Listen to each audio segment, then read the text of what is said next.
ಎಲ್ಲರಿಗೆ ನಮಸ್ಕಾರ.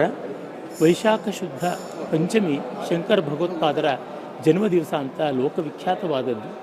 ಆ ಮಹಾನುಭಾವರು 7ನೇ ಶತಮಾನದ ಮಧ್ಯಭಾಗದಲ್ಲಿ, ಸಾಮಾನ್ಯ ಶಕ 7ನೇ ಶತಮಾನದ ಮಧ್ಯಭಾಗದಲ್ಲಿ ಅವತರಿಸಿ ನಮ್ಮ ದೇಶಕ್ಕೆ ಮಾತ್ರವಲ್ಲದೆ ಜಗತ್ತಿಗೆ ಮಹೋನ್ನತವಾದಂಥ ಒಂದು ಬೆಳಕನ್ನು ಕೊಟ್ಟರು.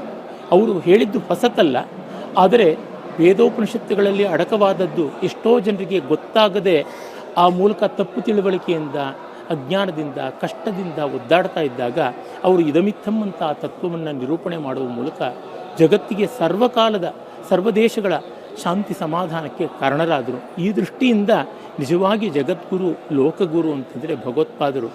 ಯಾವ ಜನರಿಗೆ ಎಲ್ಲಿದ್ದಾಗಲೂ ಯಾವುದೇ ಸಂದೇಹ ಬಂದರೂ ಅದನ್ನು ಪರಿಹಾರ ಮಾಡಬಲ್ಲಂಥ ವ್ಯಕ್ತಿ, ಅಂದರೆ ಆಧ್ಯಾತ್ಮಿಕ ಸಂದೇಹ ಬಂದಾಗ ಪರಿಹಾರ ಮಾಡಬಲ್ಲಂಥ ವ್ಯಕ್ತಿನ ಜಗದ್ಗುರು ಅಂತ ಕರೆಯೋದು.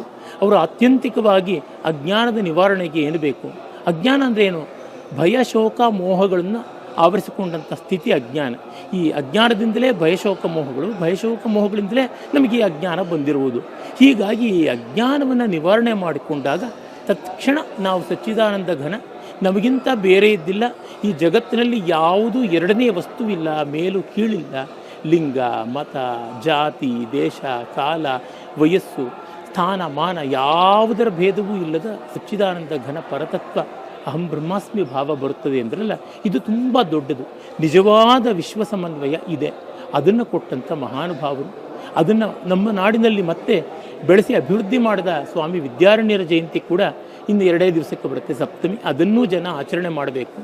ಆದ ವಿಷಯ ಹೆಚ್ಚು ಜನಕ್ಕೆ ಗೊತ್ತಿಲ್ಲ. ಆದರೆ ವಿದ್ಯಾರಣ್ಯರಿಂದ ಆದಂಥ ಸನಾತನ ಧರ್ಮ ರಕ್ಷಣೆ ತುಂಬ ದೊಡ್ಡದು. ಹೀಗಾಗಿ ಇಬ್ಬರನ್ನು ಜ್ಞಾಪಿಸಿಕೊಳ್ಳುವಂಥ ಅವಕಾಶ ಬಂದಿದೆ.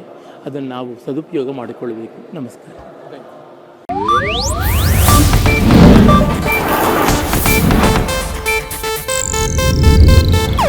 ಇದು ಏಷ್ಯಾನೆಟ್ ನ್ಯೂಸ್ ನೆಟ್ವರ್ಕ್ ಪ್ರಸ್ತುತಿ.